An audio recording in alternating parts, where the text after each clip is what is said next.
Reminding people like what the mission of Tesla is to accelerate the advent of sustainable transport. As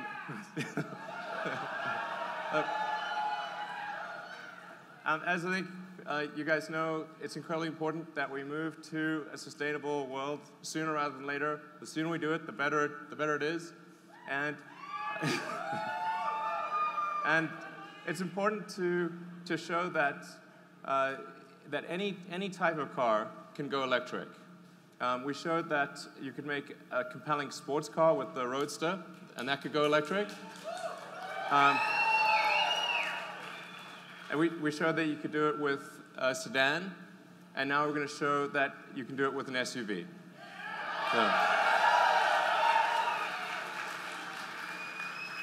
So we're going to start off with what's actually most important for a car, which is safety. So if you're driving, you're carrying your friends and family around, there's really nothing that's more important than safety. So first and foremost, the car's got to keep you and the ones you love safe and protect you under any circumstance you can imagine. So.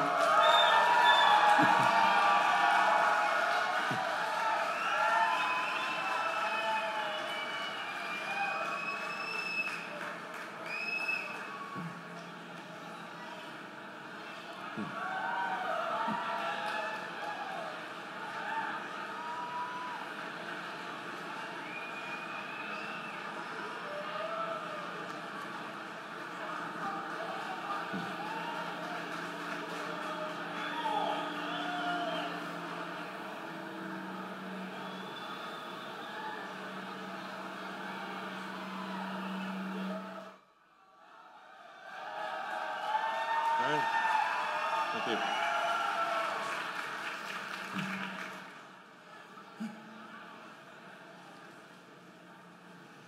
So there you have the Model X. I'm going to talk a lot more about the details of the car, but I'm going to start off with safety.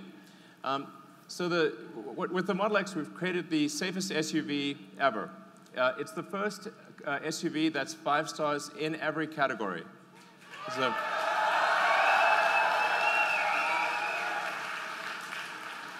and I thought I'd just explain what does 5 stars mean. Because 5 stars is not technically a statistical number. It's sort of a rough reference point. And what it actually means is it describes the probability of a serious injury in a high-speed accident.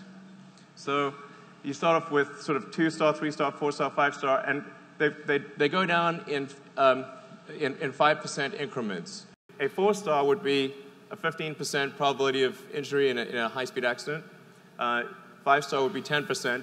Hypothetically, if there was a 6th star, it would be at 5%. And we've been able to get with the Model X an expected rating of about 6.5%. So.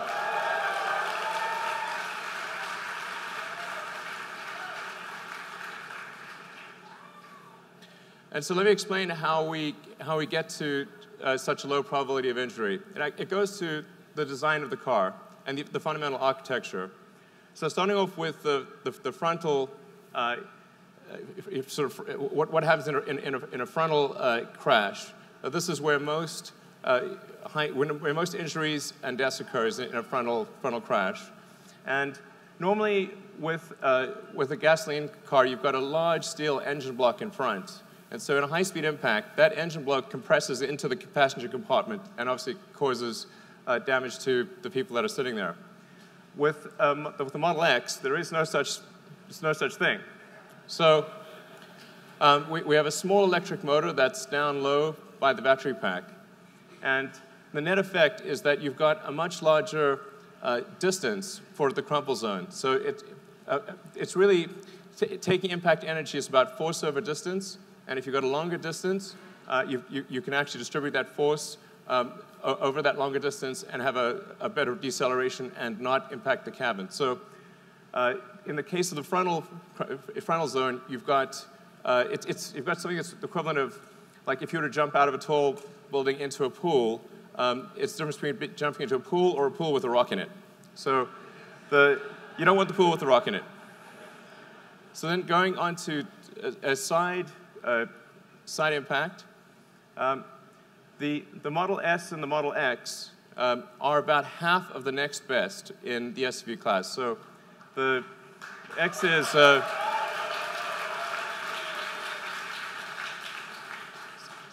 the side pole intrusion is only 215 millimeters in the Model X, and that's compared to the next best SUV, which is about double that number. And let's see what that looks like in pictures. So this is what it looks like with a side. This is the actual side pole test for the Model X compared to the next best SUV in the world. Yeah.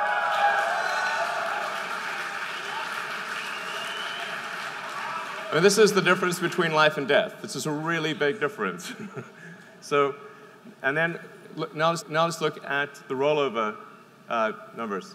So the Model X, because it has a low center of mass with the battery pack and the floor pan, has half the rollover propensity of any SUV or minivan. So the probability of a rollover injury is substantially reduced.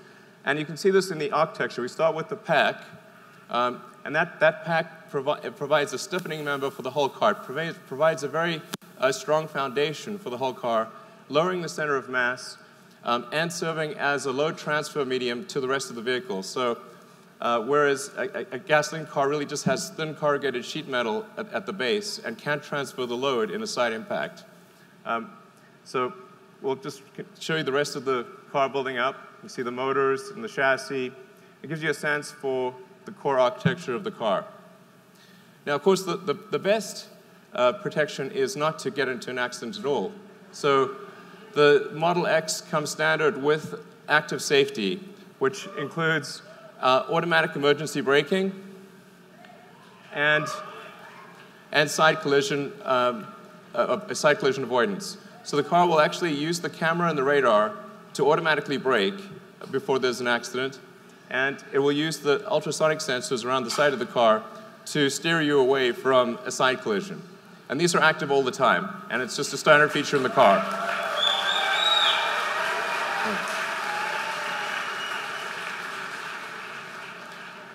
Now the third thing, which is sort of topical,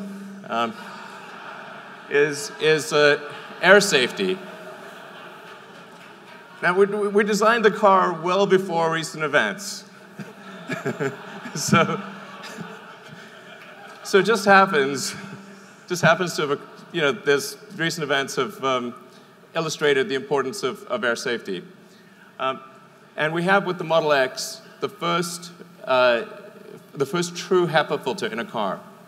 So why is it important to have a particulate filter? Why is it important to have a gas filter in the car?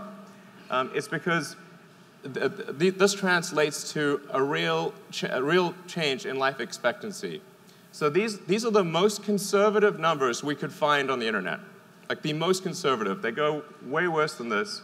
This is basically the least bad thing that would happen if you lived in these cities. So, and now let's take a look at the filters themselves. I want to show you just how much of a difference this is. The top one is our primary air filter. The one on the left and the bottom is our secondary air filter. The one on the right is a normal car air filter. I think we've got some of those here. So this is what a normal car filter looks like. It's really quite small.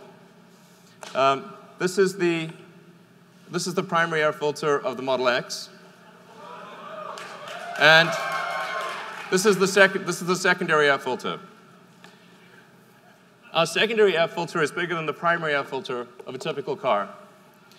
So and not only is it 10 times larger area, but the quality of the filter is greater. So that translates to a several hundred-fold improvement in the filtration capability.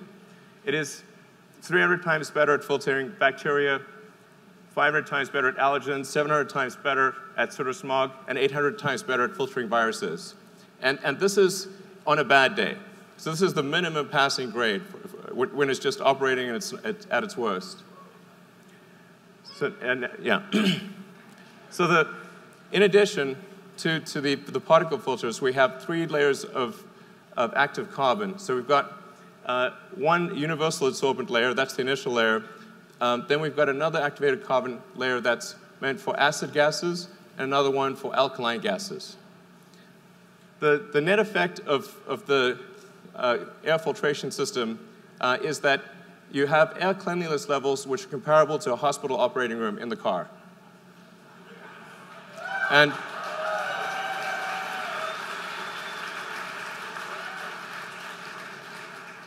in fact, when the car is operating at its at maximum capability, so if you sort of press max capability in the car, we can't even detect any viruses or bacteria or spores. So it's like 0 come through.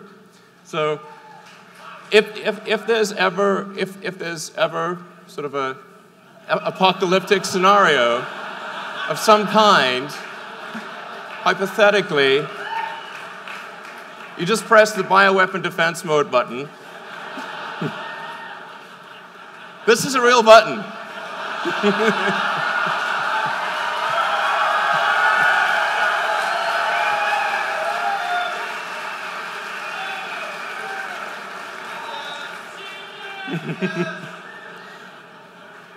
So what,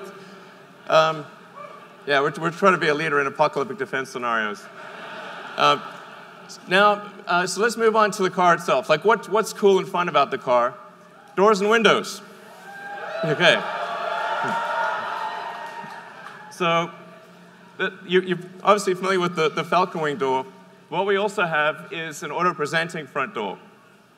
So what it'll do is it'll triangulate my position and detect that I am moving towards the front door. It will open the front door without me touching anything. I will sit down and it will close the door, like an invisible chauffeur. Yeah.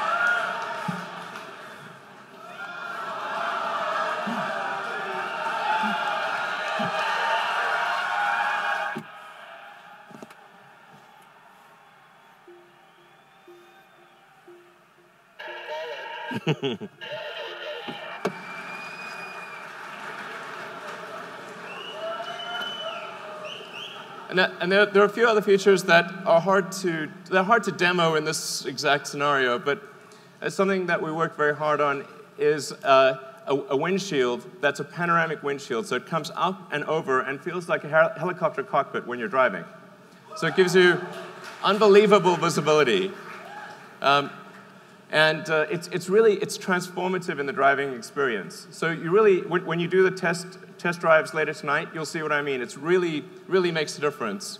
And then in addition to that, we also have it's a small feature, but an important one, is the ability to blind holster your phone. So this is like one of those things where it's small, but it's important.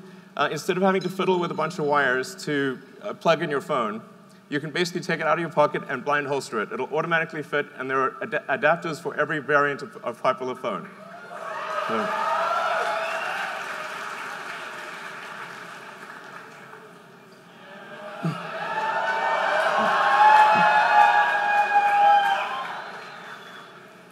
So let's open these doors.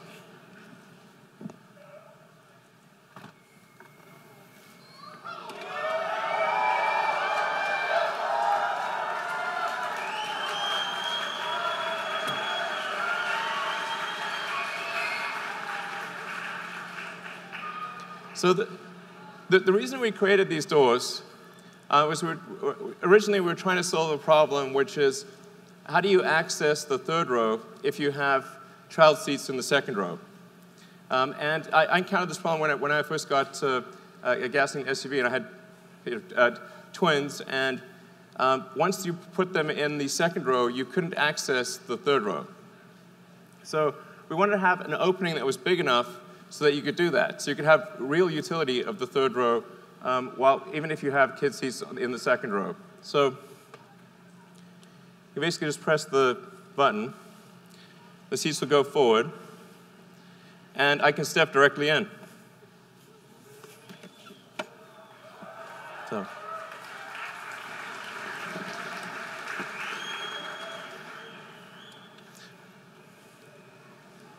It's also important that if you have, say, a child seat here, that instead of having to cantilever your kid out in front and sort of put them basically into a small hole, you can actually just stand right here.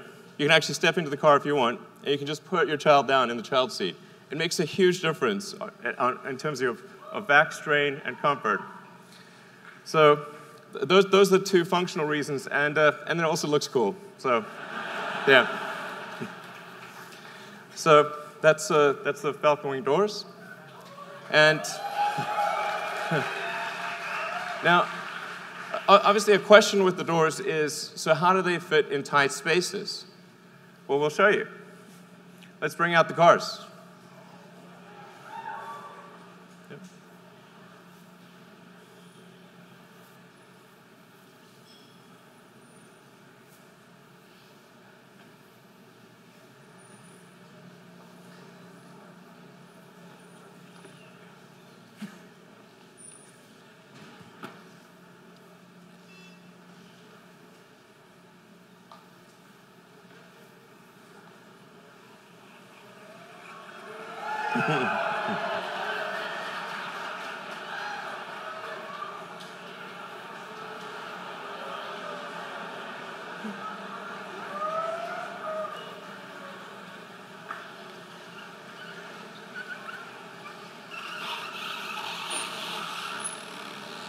So the scenario we're going to show you here is if you've ever been in a parking lot and someone parked real close.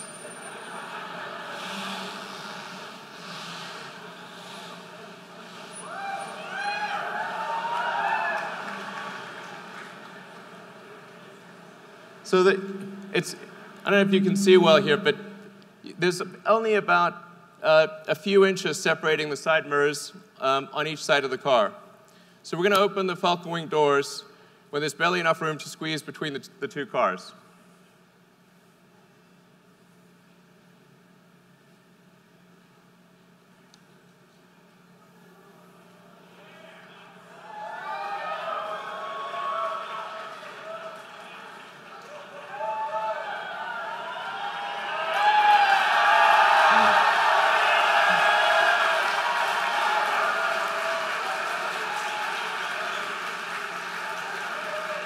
So the reason it's able to do that is because, unlike a traditional gull-wing door, which is only actuated on a single hinge, the Model X Falcon wing doors are actuated on two hinges. So it's able to move up and over instead of simply moving out in a broad arc.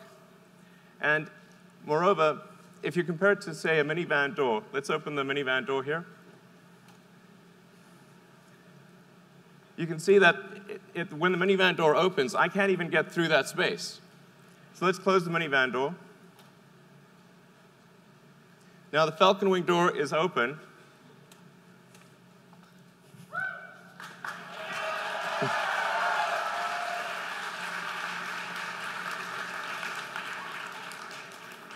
So our goal was to create an aperture that was more functional than a minivan door, and I think the team has succeeded. So I think it's the best aperture out there.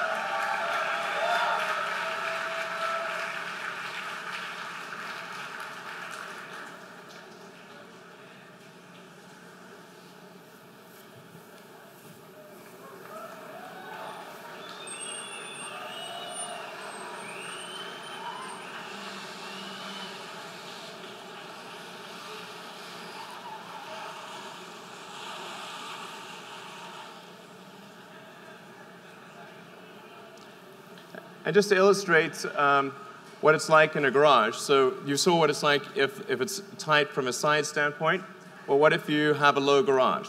That's one of the most common questions I get about the Model X. The car actually automatically senses what the roof height is. So there are ultrasonic sensors in the roof of the car that calculate the roof height and automatically compute a new opening arc depending upon what the height of the ceiling is and what the side obstacles are.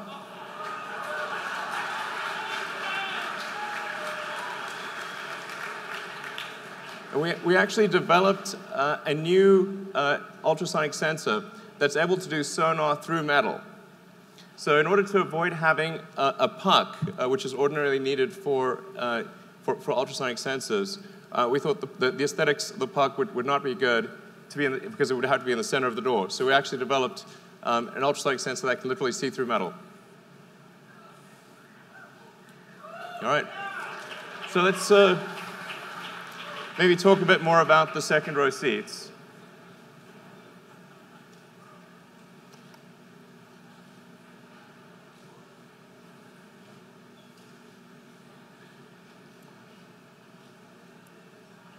So normally second row seats in a car don't get a lot of love.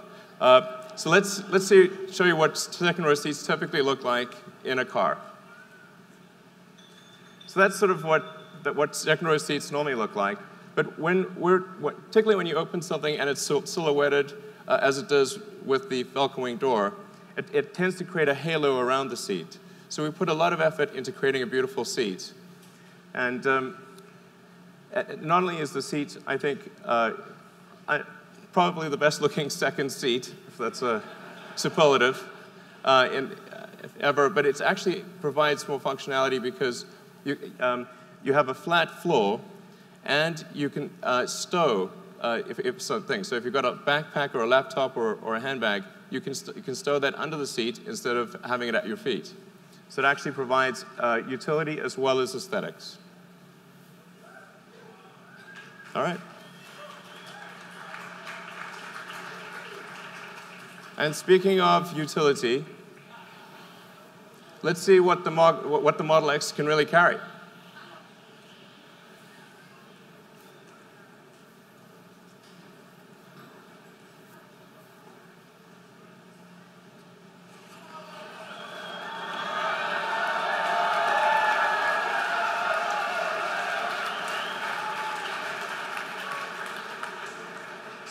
So the Model X is capable of towing 5,000 pounds.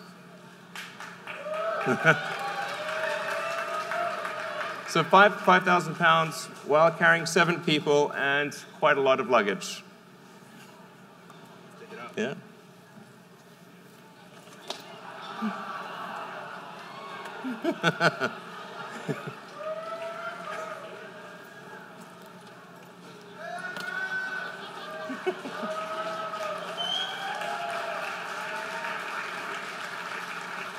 And of course, let's not forget about the front.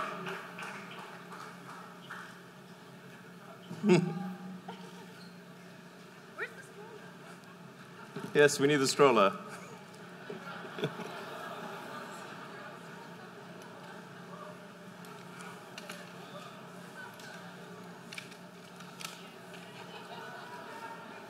There we go. Do you want to put them in or do you want to carry them out? All right. All right.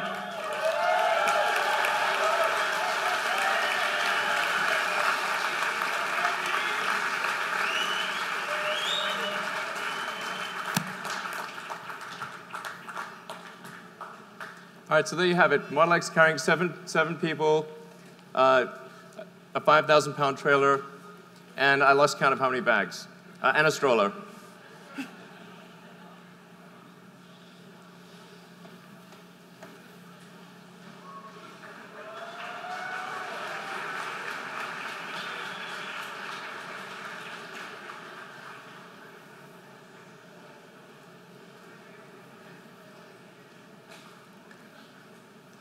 All right, so something we developed for the Model X is, like, let's say you want to carry skis, bikes, and you want to do that quickly and easily.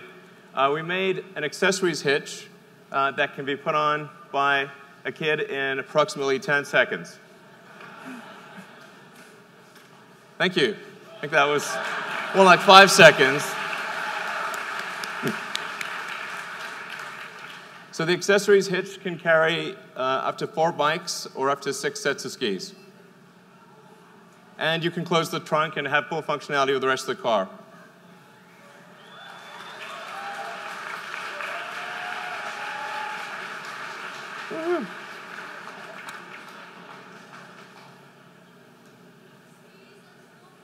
Skis and snowboards, indeed.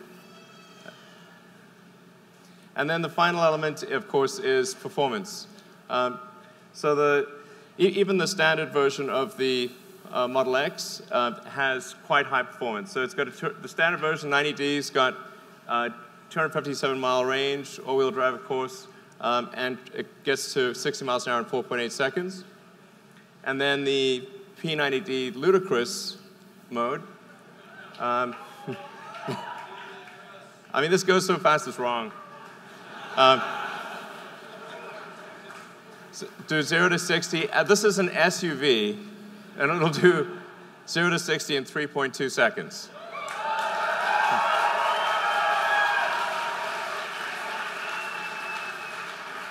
All right. So with that, let me let's hand over the post-production cars. All right.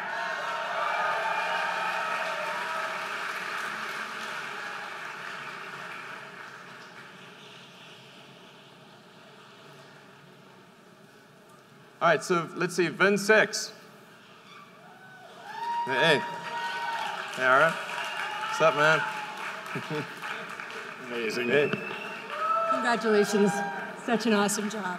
All right, cool. Nice license plates. All right. All right.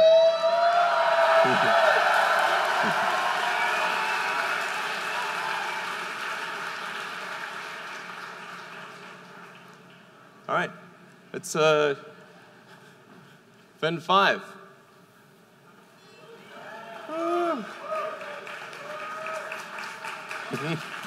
Car's coming soon.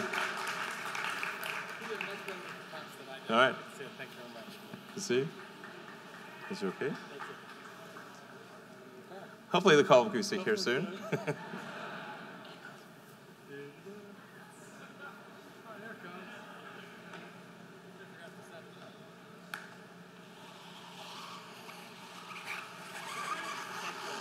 All right, thanks.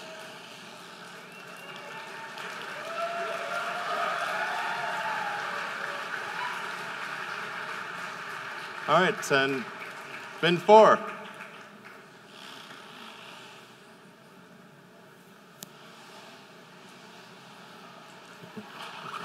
Standing for Sergey. All right. All right.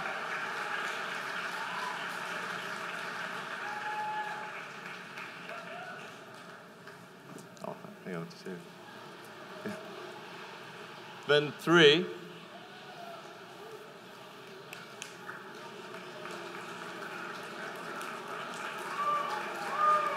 All right. Good to see you. Absolutely. Congratulations. Thanks. Hey. Congratulations. Thank you.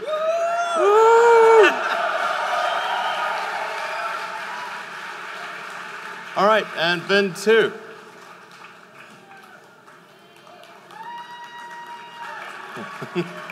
All right. Yeah, man. All right.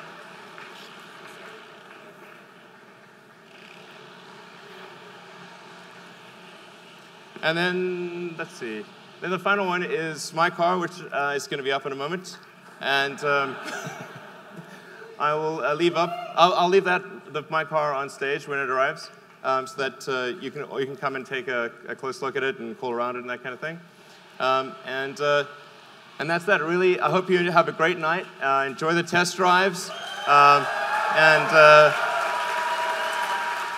So, thank you, and thank the Tesla team who worked super hard to make this night work. All right, thanks. Have a good night.